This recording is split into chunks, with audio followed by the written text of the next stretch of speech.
दोस्तों, हमने पिछले वीडियो में सीखा था टुडे फंक्शन और नाउ फंक्शन के बारे में। आज मैं टुडे फंक्शन का एक बहुत ही कमाल का बिजनेस सिनेरियो लेकर आया हूं जो आपको काफी पसंद आएगा। जैसे मेरे पास ये डेटा है और यहां ये टोटल दिया गया है। अब यहां जो डेट है, इस डेट को मैं अगर चेंज करता हूं तो यहां पे टोटल भी चेंज हो रहा है।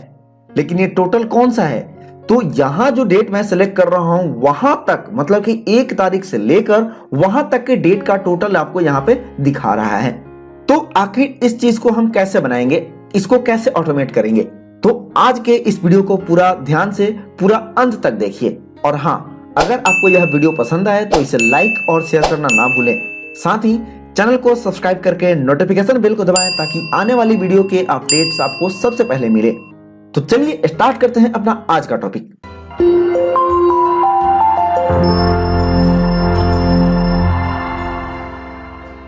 दोस्तों, अगर आप कहीं डैशबोर्ड में LMTD यानी लास्ट मंथ में आज के दिन तक का सेल क्या हुआ था उसे दिखाना चाहते हैं और वो खुद ही अपडेट होता रहे, उसके लिए कोई फंक्शन तैयार करना चाहते हैं, तो आपको इस फंक्शन को पूरे ध्यान से पूरा अंत तक देखना होगा। और यहाँ जो मैं तरीका आपको बताने वाला हूं, यह आपको उस चीज में काफी हेल्प करने वाला है। तो आज हम इस चीज को 2 तरीकों से करके देखने वाले हैं। सबसे पहले हम बात करेंगे, अगर आप एक ऑफिस 365 यूजर हैं तो वहां पे आप कैसे करेंगे। साथ ही अगर आपके पास ऑफिस 365 नहीं है तो नॉर्मल या पुराने एक्सेल के वर्जन में यह कैसे काम करेगा, तो इन दोनों के बारे में हम बात करने वाले हैं। तो सबसे पहले बात करते हैं उनके लिए जो एक्सेल 365 यूजर हैं। वहां पे हम यूज करेंगे फिल्टर फंक्शन को। सबसे पहले मैं इसे डिलीट कर देता हूं यहां से और यहां पे लिखेंगे इक्वल टू फिल्टर और यहां पे क्या देना है, एरे। तो एरे में ये रेंज पूरा का पूरा हम सिलेक्ट कर लेंगे जहां तक ये पूरा हमारा डेटा है, कॉमा। अब यहां पे देना है इंक्लूड, यानी आप क्या फिल्टर करना चाहते हैं। तो यहां जो ये डेट है, यहां से लेकर इसके नीचे 1 फरवरी तक जितने भी डेट हैं उनके सारे नंबर को हमें फिल्टर करना है। तो हम इस डेट वाले हेडर को पूरा यहां से यहां तक सेलेक्ट कर लेंगे और यहां पे हम देंगे लेस देन और इक्वल टू, और ये वाला डेट हम सिलेक्ट कर लेंगे और इन दोनों को हम फिक्स कर देंगे ताकि ये हेडर भी हमारा फिक्स हो जाए और ये जो सिलेक्शन के लिए हमने जो डेट लिया है ये भी हमारा फिक्स हो जाए। इसके बाद करेंगे ब्रैकेट क्लोज एंड इंटर। लेकिन यहां पे तो एरर आ गया, तो घबराने की बात नहीं है। यह फंक्शन एक डायनेमिक अरे फंक्शन है और यह खुद ही अपना रेंज स्प्लिट कर लेता है।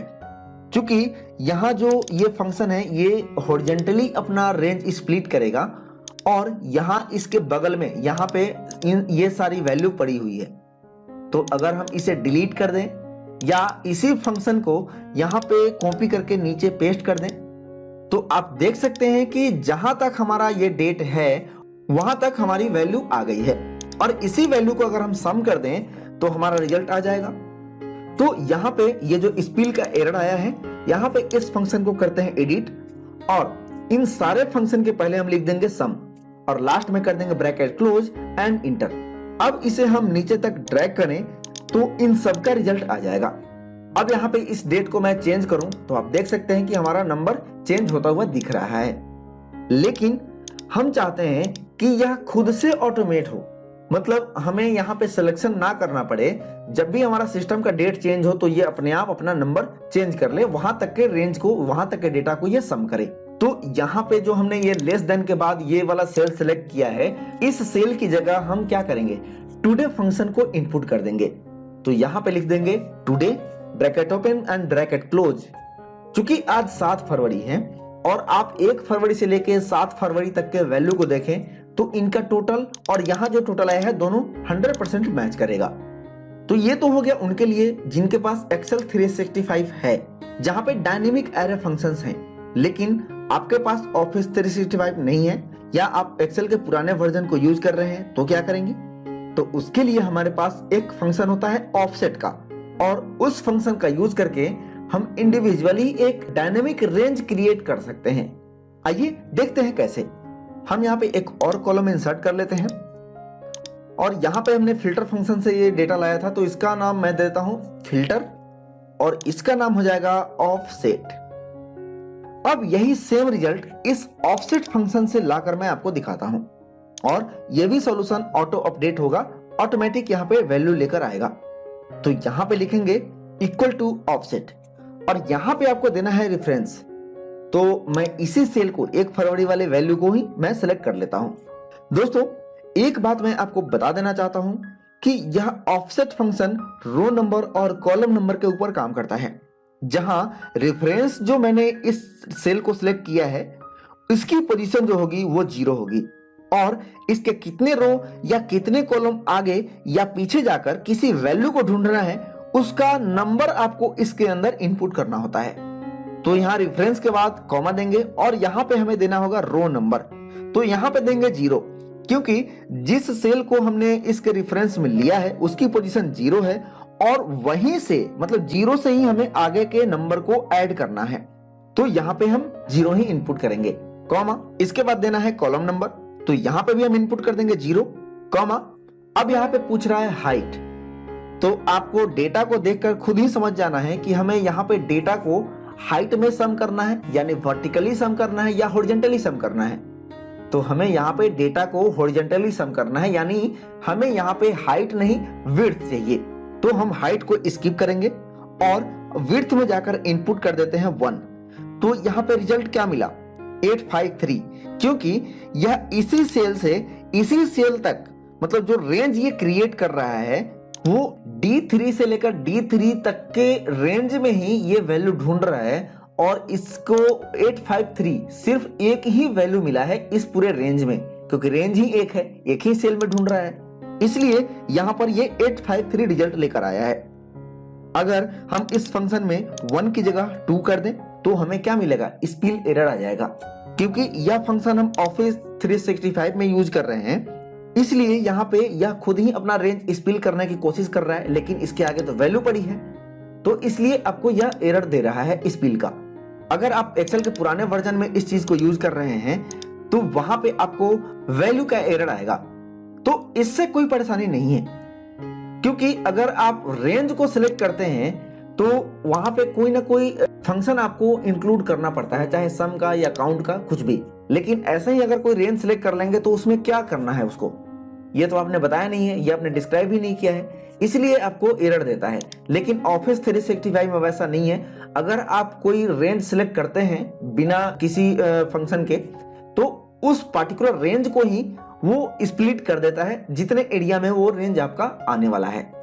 तो यहाँ पे हम इस ऑफसेट फंक्शन को एडिट करेंगे और उसके पहले हम सम का फंक्शन लगा देंगे और हमें रिजल्ट में मिला 1457, जो कि इन दोनों का 1 फरवरी और 2 फरवरी वाले वैल्यू का एडिशन है। आई होप आप यहां तक समझ गए होंगे। अब इस ऑफसेट फंक्शन के अंदर जहां हमने नंबर 2 इनपुट किया है वहां कोई ऐसा फंक्शन हम इनपुट कर दें जो हमें एक नंबर रिटर्न करे जो सिस्टम का करंट डे हो और वहां तक के वैल्यू को वो खुद ही सम कर ले। तो उसके लिए हमारे पास है टुडे फंक्शन, लेकिन टुडे फंक्शन क्या करेगा, हमें डेट रिटर्न करेगा, ना कि करंट सिस्टम का डे। तो सबसे पहले हम एक एक करके समझते हैं। यहाँ पे मैं नीचे लिखता हूं equal to today bracket open bracket close, और ये हमें करंट सिस्टम का डेट दे रहा है जो कि है 7 फरवरी।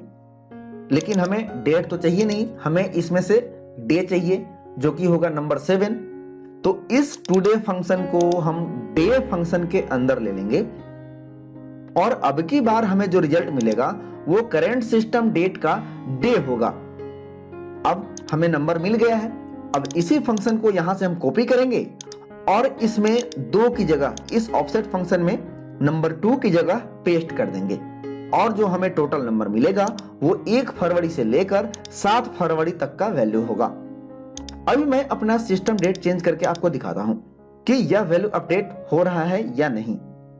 मैं यहां गया अपने डेट पे, यहां पे राइट क्लिक किया और यहां पे मैं जाता हूं एडजस्ट डेट एंड टाइम में और यहां चेंज पे क्लिक करेंगे और यहां पे डेट में नंबर 7 की जगह मैं सिलेक्ट कर लेता हूं नंबर 10 और हमारा सिस्टम का डेट क्या हो गया 10 फरवरी। अब इस फाइल में मैं आता हूं, इसको मैं कर देता हूं क्लोज और फिर से मैं इस फाइल को यहां से ओपन करता हूं। अब आप देख सकते हैं कि हमारा टोटल यहां जो आया है 1 फरवरी से लेकर 10 फरवरी तक का वैल्यू है। तो इस तरह आप देख सकते हैं कि यह डेट चेंज होने पे खुद ही अपने आप को अपडेट कर रहा है और हमें टोटल वैल्यू लाकर दे रहा है। अब वापस हम अपना इस सिस्टम का डेट सही कर देते हैं। यहाँ पे मैं सिलेक्ट कर लेता हूँ 7 और आप देख सकते हैं कि हमारा डेट जो है वो सिस्टम का चेंज हो गया है 7 फरवरी। अब वापस हम आएंगे अपने एक्सेल में और यहाँ पे रिफ्रेश करने के बाद इसके लिए आपको F9 फंक्शन की प्रेस करना है या किसी भी सेल में F2 बटन प्रेस करके और इंटर कर दीजिए, तो ये ऑटोमेटिक रिफ्रेश हो जाएगा।